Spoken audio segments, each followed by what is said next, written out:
విజయవాడ ఇంద్రకీలాద్రిపై వేంచేసి ఉన్న శ్రీ కనకదుర్గమ్మ వారి సన్నిధిలో గత 3 రోజులుగా జరుగుతున్న వరుణ యాగం వైభవంగా పరిసమాప్తమైంది. దుర్గఘాట్ పాత యాగశాల వేదికగా నిర్వహించిన ఈ క్రతువులో భాగంగా విశేష హోమాలు, జపాలు, ఘటాభిషేకాలు భక్తి ప్రపత్తులతో నిర్వహించారు. ముగింపును పురస్కరించుకుని ఘటాభిషేకాన్ని భక్తి శ్రద్ధలతో నిర్వహించారు. వేద పండితుల మంత్రోచ్చరణల మంగళ వాయిద్యాల నడుమ ఘటాభిషేకం కన్నుల పండుగగా సాగింది.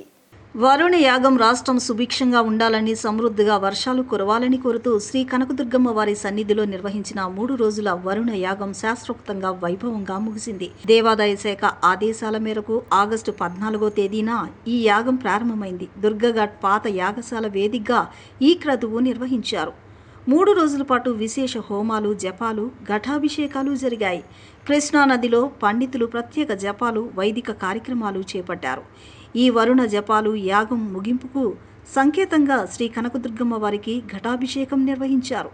పావన దుర్గా ఘాట్ నుంచి పవిత్ర కృష్ణానది జలాలను తెచ్చి అమ్మవారికి ఘటాభిషేకం నిర్వహించారు. దేవస్థాన స్థానాచార్యులు విష్ణుపట్ల శివప్రసాద్ శర్మ నేతృత్వంలో ఈ క్రతువు శాస్త్రోక్తంగా సాగింది. దేవస్థాన ఈవో సీనా నాయక్, చైర్మన్ బొర్రా రాధాకృష్ణ, ఇంకా పాలక మండలి ప్రతినిధులు, దేవస్థాన సిబ్బంది ఈ కార్యక్రమంలో పాల్గొన్నారు.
నేను 7:30కి రాలేను, నాకు అక్కడ ఆ పని మీటు 10:30.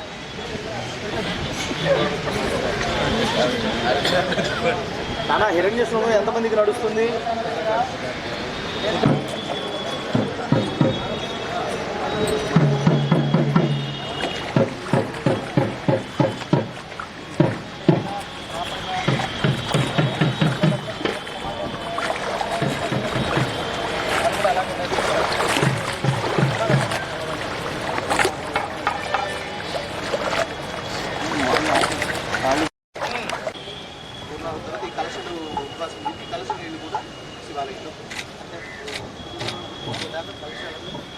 అభిషేకం చేసేస్తాం.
బండి లోపల ప్లేస్ లేదన్నా పట్టుకోరా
దుర్గాయే నమః.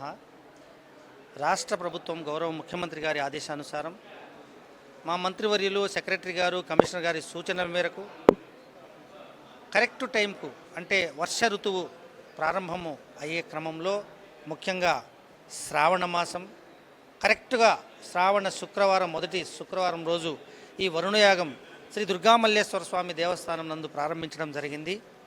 మొదటి రోజు గణపతి పూజతో మొదలుకొని దాదాపు వేద విద్యార్థులు, మా యొక్క వేద పండితులు, అర్చక స్వాములందరి ఆధ్వర్యంలో నిష్ఠతో ఉదయం 6 గంటల నుంచి ఈ యొక్క వరుణయాగం అనేది శ్రీ కృష్ణమ్మ తల్లి నది గర్భమున నది ఒడ్డున ప్రారంభం చేయడం జరిగింది. 2 రోజులు కూడా అక్కడ వరుణయాగ జపములు చేయడం జరిగింది. ఈరోజు చివరి రోజు. ఈరోజు దాదాపు 100 కుండ పాత్రలలో పవిత్రమైన నదీ జలాలను తీసుకొని వచ్చి ఆహ్వానం చేసి ప్రత్యేకమైనటువంటి పూజలు చేసి శ్రీ మల్లేశ్వర స్వామి శివుని మొత్తం పూర్తిగా మునిగే వరకు కూడా మల్లేశ్వర స్వామి గర్భాలయంలో గంగమ్మ తల్లిని అంటే కృష్ణమ్మ తల్లిని మొత్తం కూడా పూర్తిగా మునిగేటట్టు స్వామివారికి అభిషేకం అనేది చేయడం జరిగింది. పూర్తిగా ఇప్పుడు చివరిగా ఈ యొక్క పూర్ణాహుతితో ఈ యొక్క వరుణయాగాన్ని దిగ్విజయంగా కంప్లీట్ చేయడం జరిగింది. ముఖ్యంగా రాష్ట్ర ప్రభుత్వం బాగుండాలి, రైతాంగం బాగుండాలి, ప్రజలు బాగుండాలి, వర్షాలు విరివిగా కురవాలి, రైతులు మంచి పంటలు, పాడి పంటలు పండించాలి. రైతులు బాగుంటేనే రాష్ట్రం బాగుంటుంది, ప్రభుత్వం బాగుంటుంది, ప్రజలు బాగుంటారు. రైతు బాగుంటేనే మనకు ఈ 5,000 నోట్లో వెళ్తాయి. కాబట్టి సస్యశ్యామలం అవ్వాలని ఒక మంచి ఉద్దేశంతో ఈ పవిత్ర పుణ్య క్షేత్రం నుంచి దుర్గా మల్లేశ్వర స్వామి ఇంద్రకీలాద్రి పర్వతం నుంచి ఈ యొక్క పూజా కార్యక్రమాలు చేయడం చాలా సంతోషంగా భావిస్తున్నాము. ఈ పూజా కార్యక్రమంలో ట్రస్ట్ బోర్డు చైర్మన్ గారు, మా స్థానాచారి గారు, వైదిక సిబ్బంది, వైదిక కమిటీ సభ్యులు, అర్చక స్వాములు, అదేవిధంగా మా యొక్క వేద పాఠశాల పోరింకి నుంచి దాదాపు 50 మంది విద్యార్థులు 3 రోజులు క్రమం తప్పకుండా పాల్గొని ఈ వరుణయాగము మరియు వరుణ జపము, అదేవిధంగా రుద్రహోమము, అదేవిధంగా అభిషేకము, ఇవన్నీ కూడా ఘటాభిషేకము కూడా పూర్తిగా కార్యక్రమం కంప్లీట్ అయ్యేదాకా అందరూ కూడా పాల్గొనడం చాలా సంతోషం. ప్రతి ఒక్కరికి పేరు పేరున ప్రత్యేక ధన్యవాదాలు తెలియజేస్తూ